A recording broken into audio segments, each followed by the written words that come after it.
This is Dion once again, your 49ers reporter here. Just giving y'all a quick little video, letting you guys know exactly how things went. Unfortunately, we wound up with the 4-12 season. That sucks, but we had a couple of bright spots out of that 4-12 season. I know it's kind of hard to find bright spots on something of that with that record, but it's very simple and it's very quick.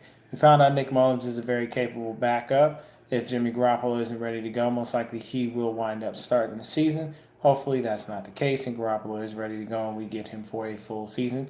But I believe that most likely they will either cut or trade CJ Beathard or put him on the practice squad, and then we'll wind up with a situation where Nick Mullins is just our backup. Either way, I do like the fact that we've got, a viable backup quarterback now. Nick Mullins has at least 3 wins under his belt, in regards to CJ only having one.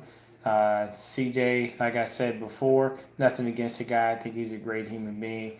But when it comes down to it, he's got Tony Romo syndrome, i.e., he throws an interception at the most inopportune moment, or he fumbles the ball at the most inopportune moment. Unfortunately, our offensive line was good but not great. So we have our tackles and our center set. With that being said, we need to draft some guards. And we need some healthy guards, some guys that will go ahead and get, make sure that we can, have them stand up in pass protection and have them, push forward and be, you know, guys in the trenches that'll go hard when it comes down to running the ball. So just a couple of quick things here. Nick Mullins wound up having, a couple of things go down and definitely, went and had a fairly good season by, NFL standards. Guy had, a pretty good passing situation. 13 TDs, 10 interceptions. Unfortunately, there were 17 sacks. He had a 56.2 QBR. He threw for 2,277 yards. So that was definitely a bright spot. Of course, with the running, Matt Breida was the number one guy that we had. Breida had 814 yards, averaged 5.3 yards a carry. He had 3 touchdowns. The biggest and brightest spot on our offense was George Kittle. He is the best tight end in the league. If anybody else feels different, I feel free for you to go ahead and try to challenge me. And I wish somebody would come on my damn channel or get in my damn comments or try to slide in my DMs with Rob fucking Gronkowski. I wish you would. I'm waiting for someone to go ahead and give me that bullshit. Because let me tell you something, Gronk can't even stay healthy. And if you ain't healthy, you can't do nothing. You can't be on the field and produce if you're not healthy. I've been knowing that George Kittle is the best tight end in the league since the day we drafted him. And I could tell you that just because of how I watched him play, how I saw him progress, and how I watched him grow. If you don't think that George Kittle isn't the best tight end in the league, name somebody else. Because the only other person on par with him is Travis Kelce. Ain't nobody else in either one of their leagues. And I respect the heck out of Kelce, but I just feel like my tight end is better. Period, point blank. I'm going to be biased on that. Fred Warner was a definite beautiful spot on defense. Guy is a tackling machine. He's definitely going to be great when it comes to being that anchor for our defense. They gave him the green dot on his head. And we are definitely going to get that going in the right direction. Sorry about these little noises. But I can tell you from a standpoint of us being, that great, defense did all right. Secondary was so pretty much. I can say that in all honesty, just based on the fact that we didn't have any turnovers. We only had 2 interceptions. That was Jaquaski Tart and Anton Exum. Exum has been fined like several times this year for a couple of hits. A couple of those fines were not warranted, but it's the NFL. They're gonna do what they're gonna do. Sometimes they can be, the National Football League. A lot of the times they can be the No Fun League, which sucks, but it is what it is. So basically, with our receiving, Kittle was our best receiver. With 1,377 yards, broke the single season record for receiving yards by a tight end. We made sure to get him that this time around because he almost had the single game receiving uh, record as well, but we missed that by a little bit. But very simply put, the next guy up, we have a couple of bright spots. We had Kendrick Bourne do very well. Dante Pettis came on strong toward the end of the season. Marquise did okay when he was there. He did pretty good. I say next year we just move forward with Dante Pettis, Marquise Goodwin, Kendrick Bourne, Trent Taylor, Richie James Jr. And that's pretty much it. I say we let Pierre Garcon go. It's time to move on from him. I like the guy. He's a nice guy. He was definitely a great player for years when he played with the Skins and he played with the Colts. But I mean, he's at the end of his road. Maybe somebody else can use him as kind of a primary receiver, kind of like an Anquan Bolden type guy, where you just he's that possession guy and he can do things. I mean, he wasn't one of the highlights this year, for getting a guy with a good stutter step. But at the end of the day, we need to let him go. As far as our defense is concerned, we're going to need to draft some defensive backs and draft a pass rusher. So I think personally, the simplest thing we can do is draft this kid, Josh Allen, out of Kentucky. Josh Allen is a beast. His stats speak for themselves, and he had 3 sacks in the Senior Bowl. We had the opportunity to go ahead and coach him in the Senior Bowl, because our staff coached that. So I think that basically people would need to go ahead and understand that we are doing very well when it comes to growing with the defense. I don't really care for solid scheme. I like our 3-4 scheme that we used to run with Vic Fangio, i.e., look at the Bears. They are balling. Look at them. They had the most takeaways. They got interceptions. They got everything. Why? Because Fangio is that damn good. He was great as a defensive coordinator. So I feel like this.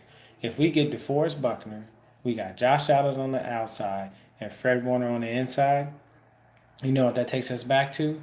Now, this is minus the BS from this guy, but I'm just throwing this out there. Aldon Smith, Justin Smith, and Patrick Willis. With those 3 dudes, just that little triangle of players, we wreaked havoc on defenses. But we were running a 3-4, obviously. So, I mean, I feel like, right now we're kind of running a 4-3. So I think, if anything, we can definitely go out and get him. There are some cool pass rushers coming out next year, as far as free agency. One of the guys is Anthony Barr. You got Michael Kendricks. So if we can kind of get those linebackers to come, play with us, we got money. That's not the issue. We got plenty of money. One thing I can say is if we can get some good linebackers in there to help us out, that'd be great. Put more pressure on the quarterback and get some things going. Defoe had 12 sacks. Cassius Marsh had 5.5. So did Ronald Blair the third. So I think the defensive tackles are doing well. We're cool on the ends too. But I think that honestly we need to have more help. The 2 Pro Bowl snubs was DeForest Buckner and George Kittle. I don't understand how neither one of them made the Pro Bowl. I mean, it's just, to me, I think it's just because our defense wasn't playing so well that DeForest Buckner didn't get picked. And then from an offensive standpoint, we weren't the greatest, so that's why Kittle didn't get picked. But I mean, if you look at these guys' numbers, just sheer numbers off that, Buckner got double-digit sacks. Double-digit sacks ain't easy to get. That's not just a joke, and it's not something to laugh about. But then at the same time, it's the NFL. They're gonna pick who they're gonna pick. So I can tell you right now, it's gonna be better for us when we go ahead and we do what we need to do. Um, as far as next year looks bright. Jimmy G will come back. We should be able to have a really good draft. Hopefully, I pray to God that John Lynch actually decides to be active in free agency, because he usually is. He's not. He's been very Trent Baalke-esque, which to me is a bunch of BS. I don't like that. I want somebody to be active in free agency, to be able to, help our players get up there and progress, help our team get better. You can't do anything if all you're doing is watching everybody in free agency go everywhere else. I mean, I know it's hard to get people to come and play for us because of our current record and things of that nature. But at the same time, I mean, we still got a shot at getting somebody to come and come chill with us, come play with us. There aren't very many offensive guards coming that would be worth us taking a look at in free agency. As far as defensive backs in free agency, I can tell you right now, Jason Verrett and Bradley Roby are very attractive. Both of those guys could be really good. I think they would definitely work out for us. And then when it comes to, the linebackers, they have Jadeveon Clowney on this list, but Clowney's not going anywhere. They'll franchise tag him in Houston before they let him walk. He's just too good. You got KJ Wright and Anthony Barr. You got Marcus Golden and Michael Kendrick. So the outside linebacker class doesn't look too bad. I'm not sure KJ Wright has been resigned by Seattle or anything like that. But even if he isn't, I mean, he's going to get paid because he's done very well for himself. But I like Anthony Barr. I'm a little biased because Anthony Barr is UCLA. Don't judge me. I'm from LA. That's what I like. So those are a couple of guys, but I think I picked up Michael Kendricks on Madden, and Kendricks been balling for me. I've had him, and I went through 2 seasons already, and he's doing very, very well. So we got a couple of good dudes there. Sue is still on that 1 year deal with the Rams, but I like him, but we'll see. We'll see what happens. You know what I'm saying? Maybe he can come over and get right next to Defoe, and we can really push the line. We'll see what happens in LA. But as far as the guards, we've got the top guards coming out like Shaq Mason from the New England Patriots. Ayuk Potty is a good guard, but he's only good for rush. He's only good for running, should I state. He's not good when it comes down to pass protection. That's why we let him go because he's a one-dimensional guard. He's a mauler down low when it comes to running, but when it comes to pass protection, he's not very good at it. So that's the reason why we let him go because we originally drafted him and Anthony Davis. I wish Davis would have stayed with us because we would have had a right tackle, and then I'm pretty sure we would have been able to go ahead and move Mike McGlinchey over to left tackle to have him eventually go ahead and replace Joe Staley. I mean, I think Staley's going to be around forever, but we will have to eventually get somebody for him. There has been a lot of talk of us going ahead and possibly trading for Odell Beckham Jr. or Antonio Brown. Personally, I'd rather take Odell Beckham Jr. because I don't like Antonio Brown with the diva antics. His production on the field is solidified. I mean, the guy is a beast. When he gets on the field, he's going to produce. So that's not the issue. But all the extra stuff, the diva mentality and all those things, I don't have time for all that. Don't show up to my training camp in no damn helicopter. Get your ass out here and get to work. That's what we need. And even when Odell Beckham Jr. got injured, he didn't hold out, he didn't freak out, he didn't do all that when he wanted his contract. He said, I'm going to come in, I'm going to play, I'm going to show y'all I'm worth every penny that I'm asking for. So I'd rather take Odell, plus Odell's 26 and Antonio Brown is 30. But if we do wind up trading, I figure one first rounder is good, but I don't feel like giving up 2 first rounders for either of these guys is definitely, they're not worth that much, when it comes to it. But I think basically, when it comes down to it, period, point blank, the draft should be this simple. You should go ahead and draft a pass rusher with the second overall pick in the draft. After that, we need to focus on defensive backs and we need to focus on guards for our offensive line. If we can shore up those 2 positions, and by some freak of nature chance, maybe even hit on a good pass rusher like Ziggy Ansah, and get a couple of guys even in free agency along to go with some of these good draft picks, then we're set. I really don't want to go through another year of John is going, yeah, I think, we got the best guys there and, it's going to be great. I don't want to do all that. I'm not, that's done. Period, point blank. We have needs. We need to fill them. And if they're there in free agency, we need to go after them. It's not like we're broke. We got plenty of money to spend, but we need to go ahead and get that taken care of. So hopefully these guys will get that stuff taken care of, get it done, and everybody should be good to go. But peace and blessings to y'all. I'm gonna go ahead and get out of here. Just giving y'all a little tidbits of information. If y'all have any questions and whatnot, go ahead and shoot me. Put some comments there. However you want. I'm on Twitter at SwiftD. So you can get at me there. You know what I'm saying, and I will definitely answer any questions that you have. And I promise you, everything that I cut, everything with me is generic.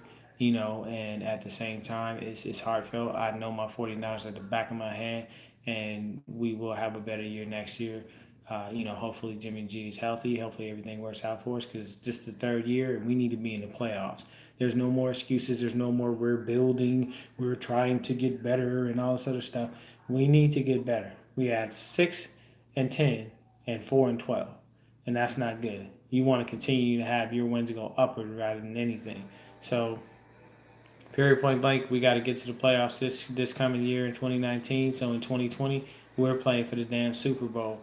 At a bare minimum, we need to at least get to the NFC Championship, to start saying that we progressed and show that giving John Lynch and Kyle Shanahan 6 years was well worth it. Y'all stay blessed, stay peaceful. Good night.